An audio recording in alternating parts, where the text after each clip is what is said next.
Hello, welcome back. Today we're going to talk about 2016's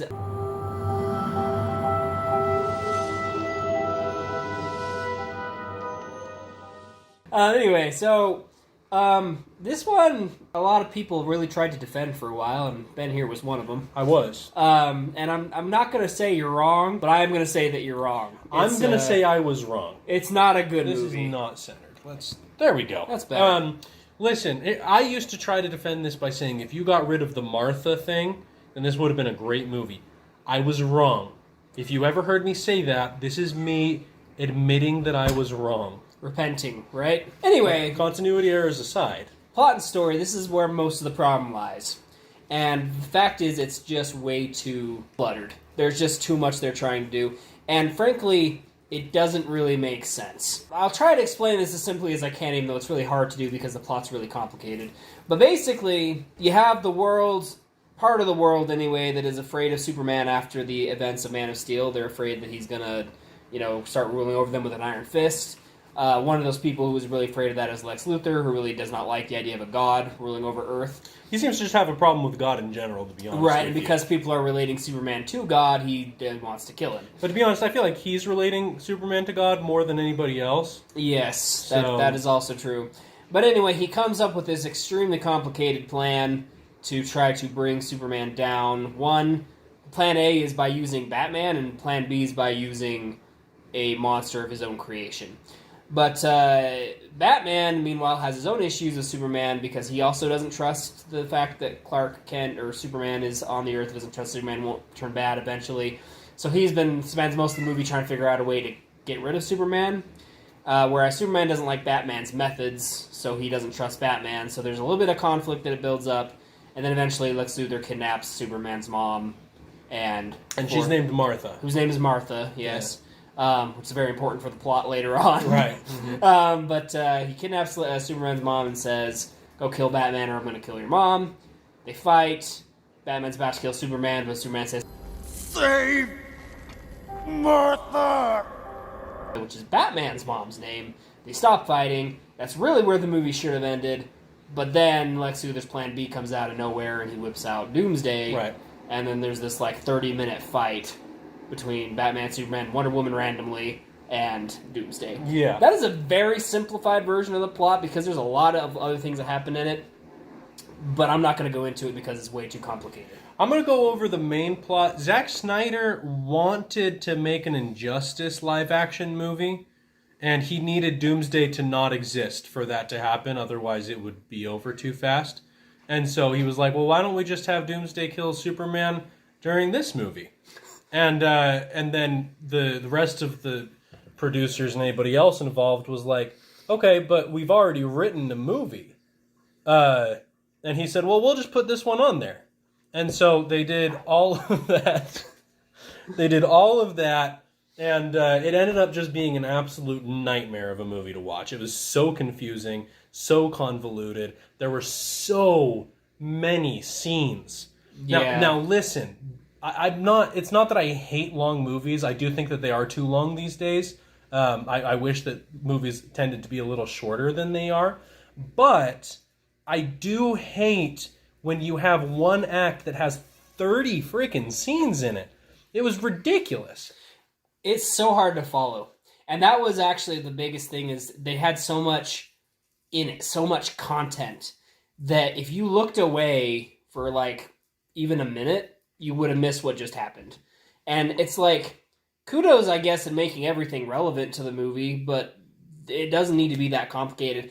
And to be fair, I think part of it was they wanted a movie that was more thought-provoking than any movie the MCU had ever made. And in that, they did. I mean, the MCU's movies are not hard to follow. You can pretty much miss, for the most part, for most of them, you can miss scenes and be fine. You can catch up. Oh, man. You can't do that with this one. But they went the other direction, though, because they had so many scenes that by the time we got to something, I had forgotten the lead up to it. Yeah. There was a point where I was like, oh, Lois Lane is in this movie. Yeah. She had her own plot line. Yeah. Lois Lane was trying to figure out who framed Superman for some event in Africa that happened at the beginning of the movie, which was so minor on what was happening with everything else that you kept forgetting it was a thing until randomly it would flash back to her doing her investigation. Yeah. So that was really annoying. And also, I'm just going to throw it in there. They were trying to build up a Justice League universe, so they had to throw Wonder Woman in it. But, like, they shouldn't have. And when I say they had to, that was their thought that they had to. Yeah. They should not have put Wonder Woman in this movie. This movie should have borderline been a Batman movie, I think. Honestly, because they already had established Superman via his movie. They should have just made this a Batman movie. Essentially, you could have had Batman. You could have had Superman in there, and heck, they could have even fought. Although, to be honest, it's a dumb idea. But anyway, they decided long. They were just like, well, why don't we just tack Wonder Woman on there? And then there's this really stupid line where Batman has been talking to Wonder Woman and knows about her and who she is, and they've been emailing and conversing. And then out of nowhere, when she shows up, Superman's like, "She with you?" I thought she was with you. Yeah. No, you didn't? Yeah. Dude. That's so, yeah. Anyway, I'm going to talk more about that during plot or during characters, but the main thing about this particular plot and story is that there's too much. Yeah, way too much going on, way too hard to follow. I gave it 1.5. Me too. And the reason it got that much credit is because, again, what they were trying to do with making something that was actually, like, thought-provoking worked to an extent. You have to think harder in this movie than you do in any other superhero movie that I've watched so far. Yeah. It's not necessarily a good thing, but they succeeded in doing that, so I had to give them some credit for that. Yeah, and, you got to give them some kind of credit because it was almost cohesive and there was a story. Right. So you got to give them 1.5 because you can't give it a 0. It's not Fantastic Four. Right. It's Exactly. got to have something. So I give it a 1.5.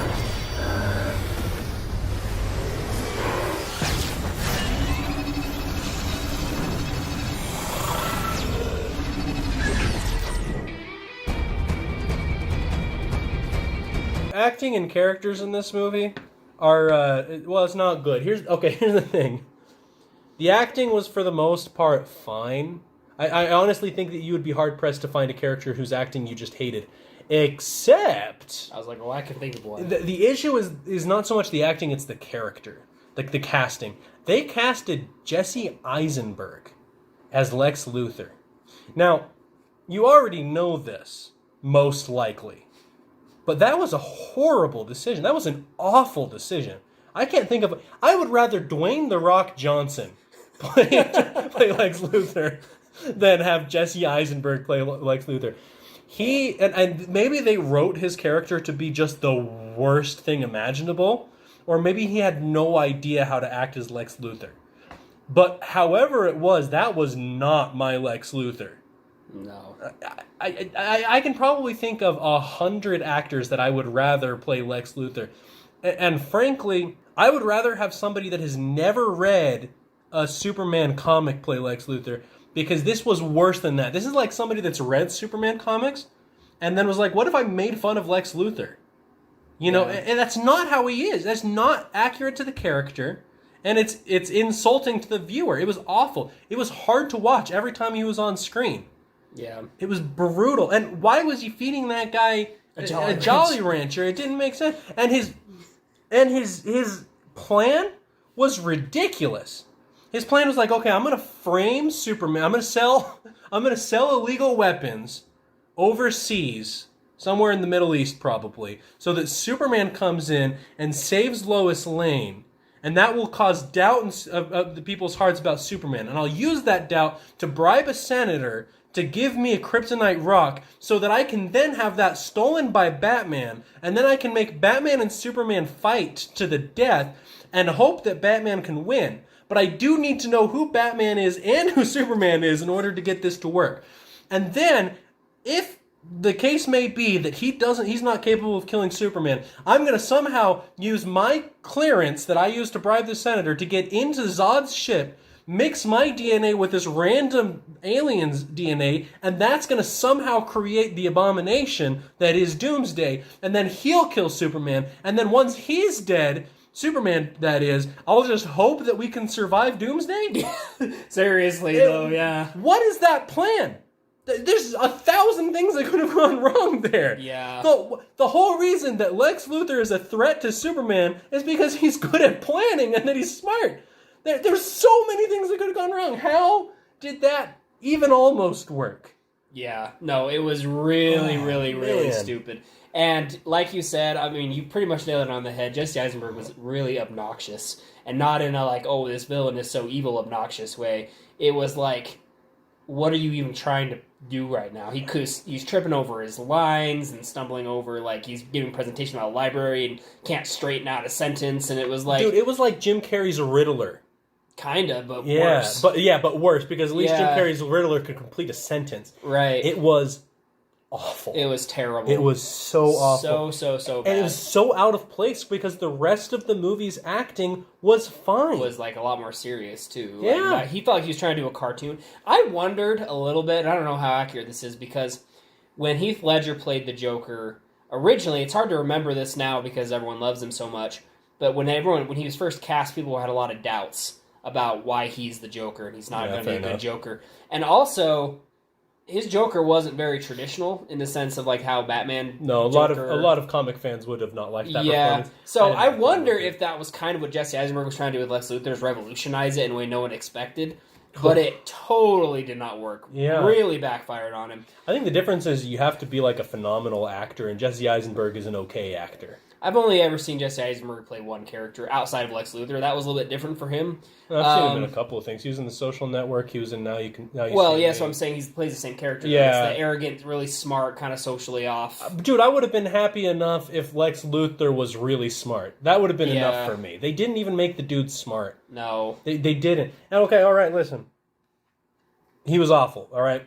But the acting aside, we also got great characters. Mm-hmm. And so, realistically, if it was just the acting, I probably would have given it a 4, and I would have just taken 1 point away for Jesse Eisenberg because the rest of it was fine. But characters were also a little insulting, and I've said it before, and I'll say it again. The writers at DC do not understand the characters that they're writing. Yeah. Superman feels so aloof from the rest of the world. Like, when the Capitol building explodes, he's just like, oh darn, this is gonna look bad for me. He doesn't care about all the people that just died. Right. He never interacts with individuals. Yeah. Like, Superman is supposed to be a dude from a small town. You've ever met someone from a small town that's that much of a jerk? Yeah. They're always, I mean, he should have been nice. He should always be trying to help other people. He should always have tried to have like interpersonal relationships with the people. He doesn't.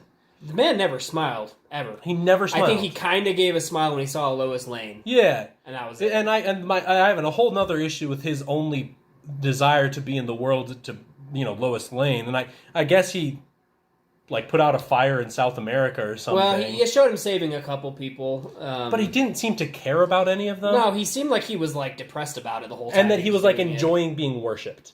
Right. And like that's not his character at all. And then Batman, look, there's a really cool scene where he like goes in and beats up a bunch of people, and that's, I know that everybody was really excited to see that. They even consider that to be like the only good scene in this movie. Upon rewatching it, because I used to really like that scene, and I still think it's entertaining. It looks good. It feels like a lot of action, and we'll talk about that in action. But the reason that I can't stand it is because that's not Batman. Mm-hmm. I mean, he's just killing people. To an extent, the killing is not Batman. Yeah, he's just killing people. And I will give it this because Ben Affleck is not our first killer Batman. If you go back and watch Michael Keaton Batman, he murdered a lot of people too. He strapped a dynamite to one dude and pushed him down into a sewer. Yeah, so like, there are other Batmans we've had that have killed, but Ben Affleck's Batman, for whatever reason, seemed more offensive to the fact that he was just so brutal. And I know that Batman is supposed to be brutal, like he doesn't really show mercy outside of not killing them. Yeah. But this one was it was almost too much, and I don't know why, but I wasn't a fan. Wasn't a fan of Superman, wasn't a fan of Batman. I like Gal Gadot as Wonder Woman, but I wouldn't have known that by just watching this. Yeah, this movie doesn't really... Because she doesn't have anything to do except for email Batman back She's and forth. so tacked on. Yeah, so... Well, the other complaint that I have about Batman is that, again, this feels like The Dark Knight Returns. It really feels like, okay, this is supposed to be a dark and gritty Batman that takes place after Robin's already been murdered. He's already, like... But, like, the thing about The Dark Knight Returns is that when you're reading that comic or when you're watching the movie, it's very clear. Okay, Superman is now a drone for the government, and Batman lost Robin, and he's been retired, and all of these criminals are way more brutal than they ever were, and that's why he's changed to be more brutal. But this movie felt like you just skipped all of that setup. And I guess they show that Robin was probably killed because they show the ha-ha-has written on it and what on his suit or whatever else. But the fact of the matter is, you can't skip that kind of setup and then expect us to appreciate the same character. If this was my only introduction to the character of Batman, I would not like Batman as much as I do. Yeah. Because it doesn't feel accurate. The other thing is like Gotham didn't like none of the characters from Gotham were there except for Batman and Alfred. Yeah. But like there was no Commissioner Gordon, and who lit the bat signal for I guess he lit it himself. Batman lit it himself, yeah. Yeah, I don't know, man. The movie did not read any of the source material. They were trying so hard to set up Injustice, which already I don't think that makes a great movie. I mean, they tried and it didn't. I guess it was okay. I don't know. I wasn't hugely fond of it, but they were trying so hard to make something that maybe shouldn't have ever been made. Yeah. Maybe focus on making movies instead of making a franchise. Right. Which is where it really fails. So because of that, I gave it a 2. I think that the actors get credit for being good. Ben Affleck, probably, he played Daredevil way back when, and I could see, even when I first saw Daredevil, that he would be a good Batman because of just how brutal he was. He didn't really disappoint in that sense, but didn't love the characterization. Yeah. Henry Cavill had a lot of potential to be a good Superman. I don't like his characterization. Nope. Jesse Eisenberg is the worst. Yeah. That pretty much sums up. I think the acting is fine, but the characters are bad. Yeah, I gave it a 2 as well. I think, and again, just like you said, the acting's for the most part good, but the characters are bad. Yeah. Editing Ben here. I just wanted to add a couple of things about these characters. Number one, when you really put these characters against some of their source material, you start to see what the issue is. The main issue that we have with Batman is not that he is brutal, but it's that he doesn't have the sensitive side of him that he should have. You see, when Batman is fighting criminals, he's doing it to save people. In this iteration of Batman, he's so jaded that he doesn't seem to care about people. And the same thing can be said about Superman. Generally speaking, in the Superman comics, he is a symbol of hope. He's the person that people look to, and they don't see him as some alien or some god. They see him as an amazing person, someone that can help them. Superman. And in this movie, you just don't see that. Again, he seems jaded, far off from the world, like he doesn't care about anything and he's just doing his job. The problem comes in where you're starting to see Zack Snyder's view of the world. You're starting to see that Zack Snyder doesn't really care about people, and he's just doing his job. He doesn't care if this movie is accurate or if it's a fan service. He's just doing his job and trying to make a dark, gritty movie. And it doesn't feel right. So I guess to conclude, when we talk about these characters, the reason that we're so harsh on them is because we expect so much more. And we just didn't get it. So I'm going to throw on some clips here of some animated Batman and Superman scenes that we get in some of the animated universe, some of the movies or some of the TV shows. And I think that you'll notice a stark contrast between the two. It's so much better when it's in the animated universe because the people that write those characters care about the characters. They've read the comics. They love those characters as much as I did growing up. So please enjoy some of these scenes before we get back to talking about this movie. This is a bad idea.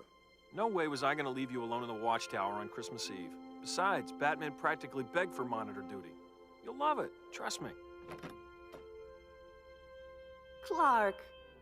Hi, Ma. Pa. Merry Christmas. Have you been eating, dear? You look thin. Oh, Ma. Good to have you home again, son. It's good to be back. And I brought a friend. Hello, Mr. and Mrs. Kent. I hope I'm not intruding.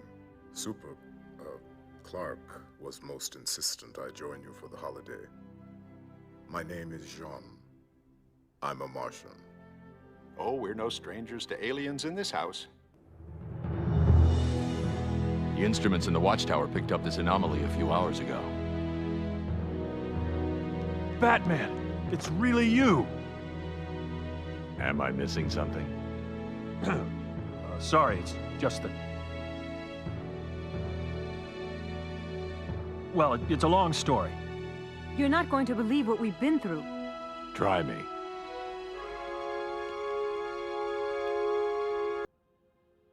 I've got some things to say. I should have said them when you were here, but... Despite our differences, I have nothing but respect for you. I hope you know that. You showed me that justice doesn't always have to come from the darkness. I'll miss... What did you always call it, Clark? The never-ending battle? Okay, when it comes to the action of the movie, and this is something that I really struggled with, just the concept of Batman v Superman is stupid to me. And I know that maybe for some DC lovers that's probably not a good thing to say, but here's my thing. Batman only has two ways of beating Superman that I can think of. Kryptonite, which is the obvious one, and then Red Sun. And either way you fling that, if he uses either of those two things, he is going to win. There is no chance that Superman survives that. But if he doesn't have access to either of those two things, he's going to lose. And there is no way that he can survive a counter against Superman. So, to me, the answer is already there. There is no need to have a fight. And watching the battle between Batman and Superman, the whole point of the movie, the climax, where they finally go toe-to-toe after 2 hours of watching, it's not that interesting. No. And I'll tell you why. It's because it's exactly how you would predict it would go down. Before Batman uses his little kryptonite smoke grenade thing, Superman kicks his butt. But as soon as he uses the kryptonite, Superman doesn't stand a chance, and he just gets brutally demolished by Batman. It's one-sided, and there's not going to be a conflict that is actually interesting to watch. I would rather have watched a Superman v Wonder Woman, or a Superman v Flash, or a Superman v Green Lantern. Any other Justice League, maybe not Aquaman, but any other Justice League. I know Superman's still going to win that fight, but I think it would be more interesting to watch. Yeah, the thing with Superman is he's also vulnerable to magic, and so. But Batman didn't really have anybody to call in that was gonna, and then nobody else had a reason to join in, so it had to be just Batman versus just Superman, and the kryptonite thing is like we all knew what was gonna happen, like nobody went into that movie thinking, I bet that Batman stands a chance without kryptonite this round. Right. I really think that he has this one. But here's the other thing. And that particular scene, of all of the action, that's probably... there's 3 action sequences that everybody can think of, and they happen in the last 30 minutes of the movie. Yeah. There's that scene, there's Batman in the warehouse, and then there's Doomsday. And Doomsday is so laughably forgettable that I can't really speak on it. I can tell you that I was like, I wish this movie was over. Yeah, that's the thing. By the time that action sequence happened, you're ready for the movie to be over. You do not care about any of it at that point. Well, and just the introduction of Doomsday was so poorly brought in, and for the most part, anybody that's even somewhat familiar with Superman comics knows the death of Superman comic, and they know that he gets killed by Doomsday. So it's like, as soon as he comes in, you're like, oh, okay, Superman dies. That's interesting, But and then the Batman in the warehouse scene, I could probably go on about how that's the only good action sequence in most of DC at this moment. The Batman v Superman scene, I kind of have a love-hate relationship with it because I like that Batman tried other things first. I thought it was actually kind of sick that he tried Sonic Waves. Yeah, that was kind of tight. And I actually thought it was kind of tight that Superman just ripped off the manhole cover on the roof to break those. I don't really. Where did he get that manhole cover? Anyway, maybe I'm misremembering. But the other thing is that Superman could have just been like, hey, Bruce, by the way, I know you're trying to kill me, but my mom was kidnapped. Yeah. Yeah, honestly, all Superman had to do is grab Batman at the very beginning before he has a chance to do anything else. Yeah. Batman cannot escape the grip. Yep. So let Superman just grab and say, hey, listen, this is what's happening. And they would have been fixed. Oh, by the way, my mom's name is Martha. Yeah. You know? Let's get this out of the way now. Save Martha. Yeah, exactly. No, the other thing that I gotta say this is, like, I understand that you have to kind of depower Superman to an extent, but it's funny to me how sometimes he's faster than a speeding bullet, and other times he hears, like, a bomb about to explode, and he just, like, turns and looks at it. Yeah. Or, like, I thought it was really funny when Batman shot the smoke grenade at him, and the smoke started to seep out, and he just, like, sat there and breathed it in. Mm-hmm. I mean, like, realistically, I guess you could say he didn't expect Batman to have kryptonite, and actually, this is his first introduction to kryptonite. He might not have known kryptonite existed. Yeah, so, that's true. He may not have known that was going to make him vulnerable, I guess. But then when the second one came in, he probably should have expected that. Right. And I guess you could say he was also still depowered. I mean, realistically, I think that they handled that fight about as well as they could. But like Eric said, it's just kind of boring since you already know.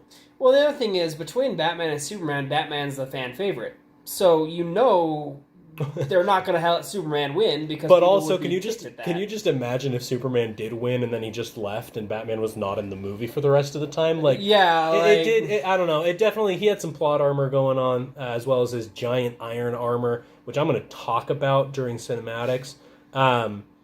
Yeah, I gave the action of this movie a 4. I know I've been kind of pooping on it a little bit, but in all reality, it looked fine. It just didn't. It's more of a plot and story thing than it is an action thing. It looked fine. It was kind of fun to watch. And man, that Batman in the warehouse scene, heaven be my witness, it's just fun to watch. Yeah, it was fun to watch, but I couldn't really get into it because I knew how it was all going to end. And that's really the long and short of it. I think that, and I already mentioned, I'd rather watch Superman v. any of the other Justice League. I also wouldn't mind watching Batman v. any of the other Justice League, because here's the thing, Superman's weaknesses are so obvious. Exploitable. That, like, you know how he's going to win, versus like, Wonder Woman or him versus The Flash. The weaknesses are not quite as obvious, but Batman's smart enough that he's going to figure out some way to do it. So, like, I don't know. I would almost rather watch something like that. Anyway, I gave the action 2. I think that it looked good. It just was not interesting. Yep.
Oh wait, cinematically, this movie is like having your head in the oven and your feet in the freezer. Some of it's incredible, and then some of it absolutely sucks. So starting with some of the things that I think are really... I think that this movie looks good. I think that, like, if you're watching it... If you just, like, were to pause the screen, you would always be like, oh, that looks really good. That looks really nice, You could tell that they didn't spare any expense. They were really trying to make it look good. I will say, Zack Snyder, a little critique, my friend. Extreme close-ups do get old, and extreme slow-mo also gets old. Yeah.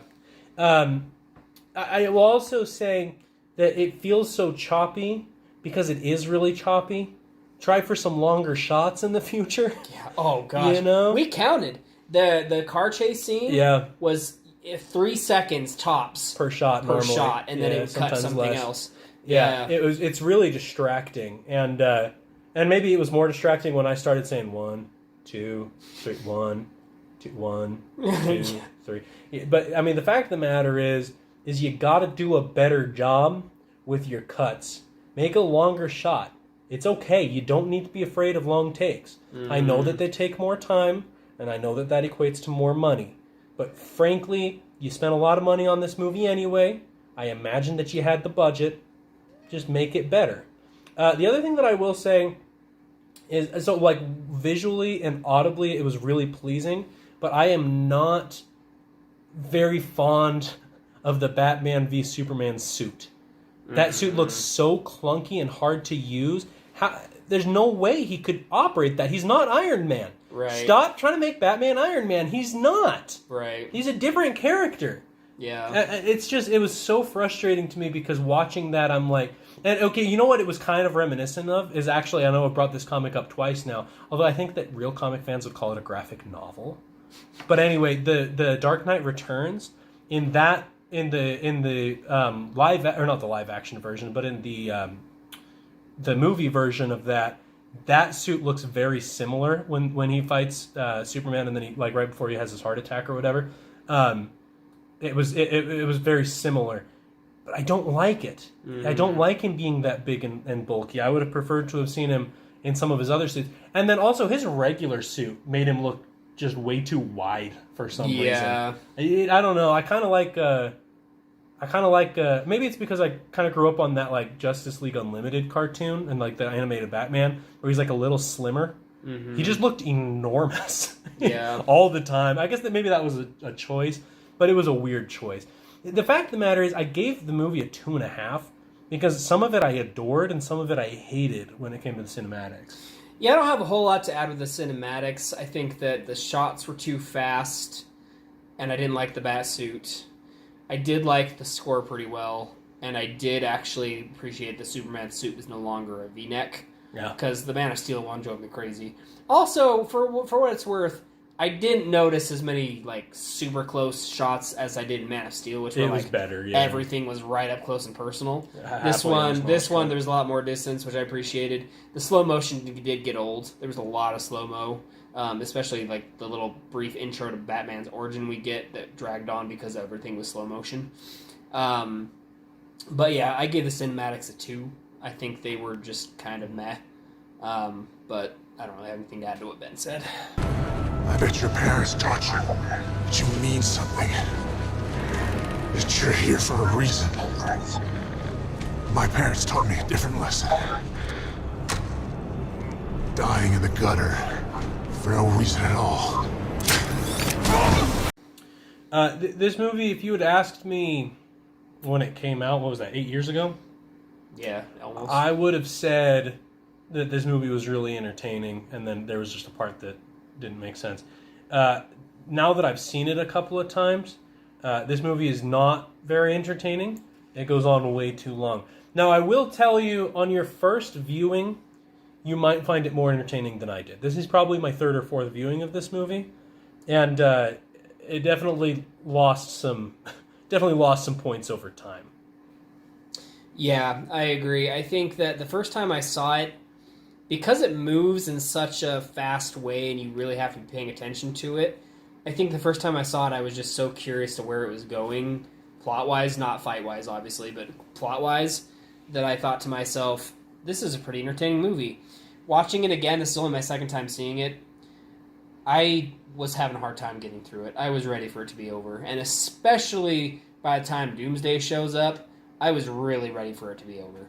And then even after Superman dies, it dragged on because there was this big funeral that took forever to get through. So I would say that on an entertainment scale, because of how fast it moves, it does keep your attention pretty well, but that doesn't make you any more interested in like it being as long as it is. So I would say I gave it a 2 on an entertainment scale. I think it's entertaining enough, but it's not particularly enjoyable. Yeah.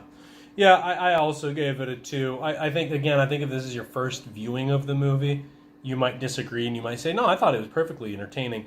But you have to take off points for rewatchability. Yeah. It's really hard for a movie to be as long as this one and to give it high points for rewatchability because you got to dedicate 3 hours of your life each time that you watch this thing. And that's coming from somebody that's seen the Snyder Cut 3 times, you know? And honestly, if I had a chance to talk about that one, I'd have some things to say about that cinematically. But the fact of the matter is that it is a movie that's probably worth a watch. I'm going to say it's only worth a watch if you're a Batman Superman fan. If you're a fan of DC. If you're a fan of movies, or even just superhero movies is kind of like a broad spectrum, I would say this one's probably not worth your time unless you're a fan of those characters. But even if you are a fan of those characters, you might get probably offended. not going to like this movie, yeah. It's not, you're not going to like it, probably. You have to see this movie for what it is, and that's Zack Snyder trying to set up Injustice. Right. And if you see it that way, you're also not going to like it. Chances are you're not going to like this movie. And if you do like it, it's because you're kidding yourself. I'm just going to throw that out there.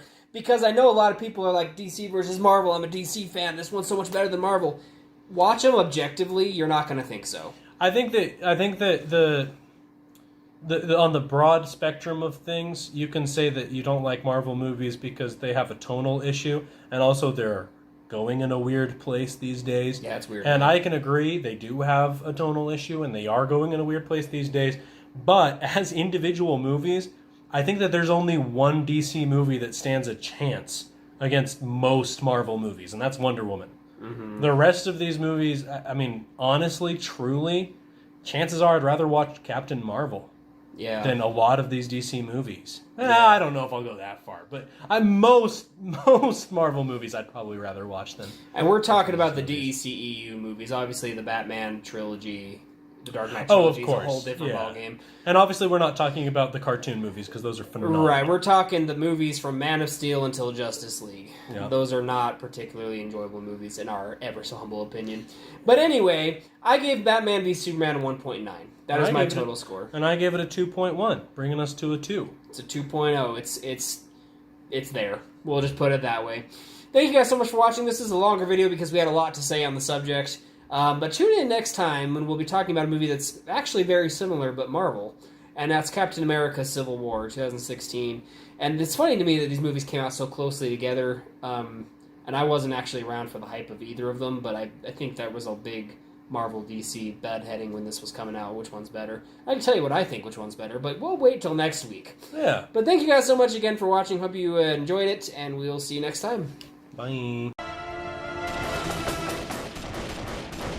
This is hopeless. We may as well be throwing candy corn at them.